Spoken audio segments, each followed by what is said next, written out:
Welcome guys to another video and doing something slightly similar but a bit different as well, different teams. Today I'm reviewing the Crows and the Giants. I've been watching the final series every year. I try and watch every single game. Usually if I can watch every single minute that'd be great, but yeah, really loved the support from you guys lately, so I thought I'd give you a bit of a gift, just more video content. So look, today I'm going to go into a little bit about the Giants and the Crows and what happened here. I know everyone's probably discussed it and all those sorts of things, but I'm going to have my say on it and probably a few other games and hopefully touch on a few of the other games in the final series. I've done the review with Shorty Supercoach. So on this game here, the Cats and the Tigers, we do the Geelong Cats reviews each week, and I thought for the final series I might just have a bit of a chat about some other teams and how they went, and sort of a similar, I guess, way of how we'd normally do it, sort of have our sections and things like that.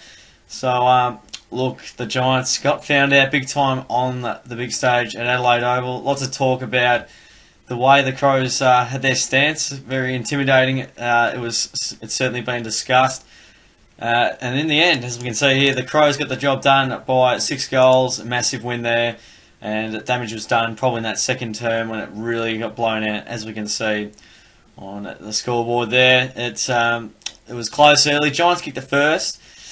Crows then sort of chipped back with a few. Brodie Smith kicked a goal and went off with an ACL. That's massive. I'll discuss that later with the injuries.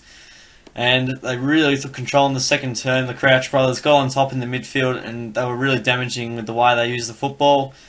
And we've got some stats here as well, just to show you guys here. Probably move that one up a little bit without the AFL infringing there. Yeah, so look, the Crouch brothers got on top in the midfield. They used the ball super well. And the Giants got it. They were under pressure. And it's interesting here because they've got 110 tackles to the Crows 88. You look at it and you think, okay, the Giants put in amazing pressure. They're probably going to go pretty well, go a long way to winning. That's good, but it also means you're second to the football, getting that many tackles. So look, the Crows were just super hard at it, and they got on top in the most crucial area, which you'd say is the midfield. And they really were so, I guess, brave going forward. They had that running dash off half-back, which was really instrumental in them getting the win across the line. Lack of pressure from the Giants forwards, which has been a problem for a number of weeks.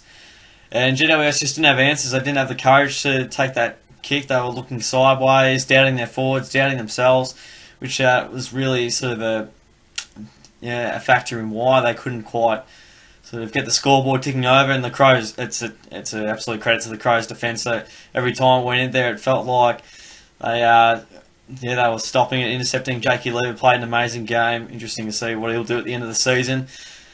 And the Crows just bullied them, and they made them pay on the turnover. Plenty of goals from turnover as well, forcing Giants into mistakes from their relentless pressure and running in numbers and waves, and giving the forwards a really good look in. And Eddie Betts was amazing as well. I'll talk about him in the votes soon. But yeah, look, the damage was done. 3/4 time, game over. Crows put the pedal to the metal in the third term as well, flex their muscle and absolutely go to town on the Giants and really send a statement to the competition. You'd probably say Adelaide, Sydney, Richmond are probably the 3 best right at this moment of making this video. Seems to change from week to week, but looking at the stats here and in a sec, I reckon. And yeah, I guess that's where the game was won and lost. Winning so many more one-on-one contests, the Crows crucially just finding a way, really. It was like their life depended on it, and I've said it in the past, and it's going to sound pretty tough, and if you want to call it biased or whatever, I don't think the Giants are quite tough enough. And it's been shown, even without Rory Sloane, that they couldn't quite get the job done. They were nowhere near it, even without their best player. It just goes to show the Crows have a great mix and really have balanced that midfield load really well. And I'll move into the votes next, and it'll just be all Crows because I don't think any of the Giants deserved it. But a few shout-outs for the Giants, as we can look here.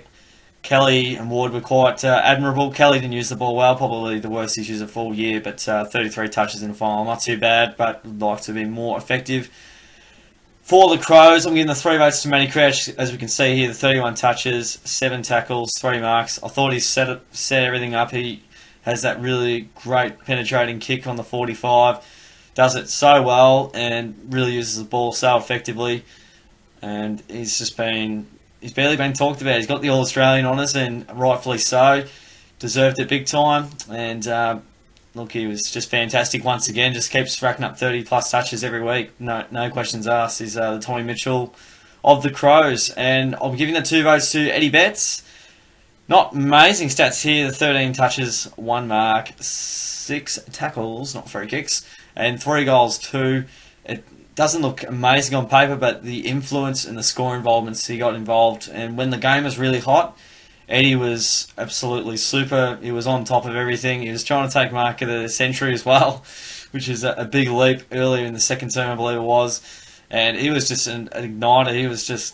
He just had his own show on and had his own tickets, so I thought he was fantastic and invaluable for the Crows getting the win. And Brad Crouch gets the 1 vote. Probably stiff to not get the 2, but I thought I'd get Eddie in there. 27 touches, 4 marks, 8 tackles, and also kicked a big long goal from outside 50, which really helped stem the flow for the Crows and keep them on their merry way. And he was enormous as well. Just used the ball really well. Just used his pace as well, and was a real barometer for the Crows. He was quite simply instrumental. Tommy Lynch here, I don't even remember him getting 25 touches and 10 marks, but it's an amazing effort. A bit of a shout out there. And Richie Douglas getting the job done. You could probably have a shout out for a whole host of Crows there. But those are my votes. The 3 votes there. Unfortunately, the Giants don't get in on the party with that one. But look, credit to the way they played. I guess player review for both sides here. More so, I guess, the injuries and things like that. We can probably go into the match stats, match report here, which we know Brodie Smith's out. And if we go to the medical rooms here, Brodie Smith out for the year. Cameron is going to miss the rest of the year as well. Canelo is a bit sore. So, I guess as far as changes go, Roy Sloane probably comes in for Brodie Smith, and Seedsman will play a massive role for the Adelaide coming within these last few weeks of the season. See how far the Crows can go. Probably a grand final, all depending on who they play in the prelim. Sydney will certainly give them a great run for their money. I'll talk about that soon. And yeah, Paul Seedsman's got big shoes to fill. I think he's coverable, certainly Brodie Smith, but Seedsman will certainly, be up for the fight, I'm sure. And the Giants, Stevie J will probably come back in. You would suspect Jeremy Cameron will obviously be leaving. Well, not leaving, but he'll be out for the rest of the year with that hamstring injury. He's had multiple hamstring injuries, so he'll be out and about of the side. And Dawson Simpson's rumoured to come back in. Mumford's sore as well, hearing that throughout the week. And Devon Smith's a likely chance to come in as well. So maybe Himmelberg makes way for him, potentially as well. Moving to the Crows, obviously Brodie Smith out. Sloane will probably make way and come back into the side for Adelaide there. But looks, you couldn't really drop anyone, I wouldn't have thought. I guess those changes are basically forced. Josh Jenkins, interesting there as well. He's had a lot of talk, and McGovern getting a few touches there. Harding him back in the side, who's quite vital cog for the Crows. But looking to the next few weeks for these clubs, the Crows will play the winner out of Geelong and Sydney, which will be absolutely massive. Pretty likely to be the Swans, and the Swans did get the Crows by 3 points. Inaccurate kicking didn't help Adelaide, but Sydney, just amazing how they get the job done week in, week out. Just keep winning. They don't know how to lose at the moment, so maybe they're due for one, hopefully against the Cats. And the Giants have the West Coast Eagles at Spotless Stadium, which will be another big game.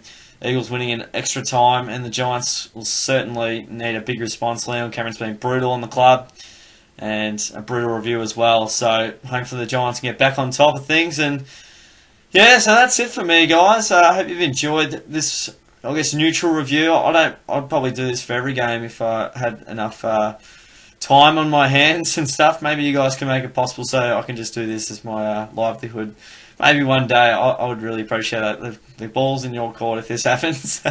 So look, I hope you really enjoyed it. I've enjoyed just talking about a different club and just I don't know, broadening the horizons a little bit. Just showing I'm not just a one-trick pony with the Cats reviews. I have a reasonable knowledge with most clubs and how they go about it and their strengths and weaknesses. So I thought, why not? Got a little bit of time, and final series, no better time to broaden the horizons a little bit. So hope you've enjoyed this review, guys. So give it a thumbs up if you have enjoyed it, and let me know if you want more of this content. I'm really loving this screen share setup. I'm just chilling, just talking footy really. So it's good stuff, and I hope you guys enjoy it as well. So thanks a lot for sticking around, and I'll catch you guys all next time.